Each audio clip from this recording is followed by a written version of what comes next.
कहते हैं जंगल कभी सोता नहीं और जो उसकी खामोशी को तोड़ता है जंगल उसे हमेशा के लिए अपने अंदर छिपा लेता है।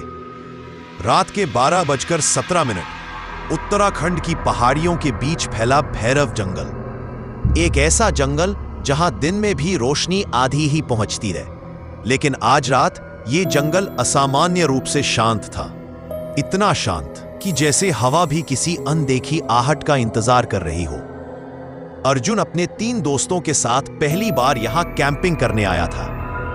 गांव वालों ने मना किया था, रात यहां मत रुकना, ये जंगल आवाजों की नकल करता है।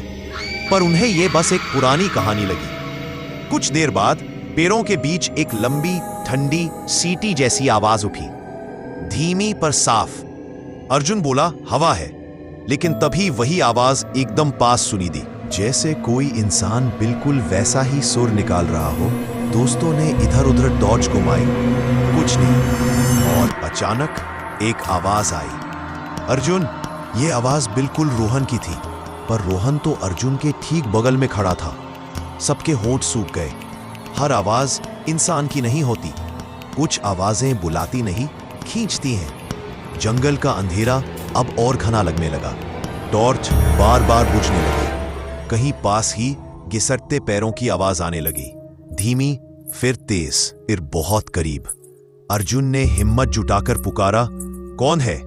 टॉर्च की आखिरी चमक में एक आकृति दिखाई दी, लंबी, टेढ़ी और बिल्कुल स्थिर, चेहरा धुएं में छिपा हुआ। और फिर वो आकृति बोलने लगी, उसी आवाज में जो कुछ देर पहले अर्जुन को पुकार रही थी, रुको, इधर आओ, मैंने रास्ता ढूंढ लिया है। लेकिन आवाज बिल्कुल खोखली थी, जैसे किसी इंसान की नकल की गई हो। दोस्त डर से भागने लगे, लेकिन जितना वे भागते आवाजें उतनी करीब आती। कभी रोहन की आवाज, कभी अर्जुन की मां की आवाज, कभी किसी छोटे बच्चे की।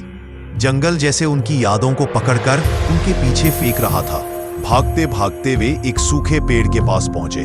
उस पर गहरे नाखूनों जैसी खरोंचें थीं और लिखा था, ये जंगल आवाजें नहीं, यादें खाता है। अर्जुन अचानक रुक गया। उसकी आंखों में अजीब सी चमक थी।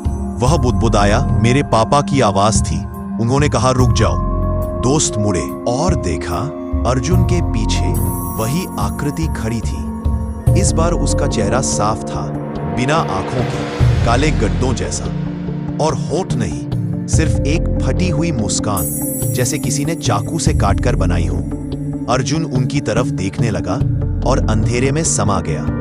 अगली सुबह रेस्क्यू टीम पहुंची। 2 दोस्त मिले, बेहोश, डरे हुए, लेकिन अर्जुन कहीं नहीं मिला।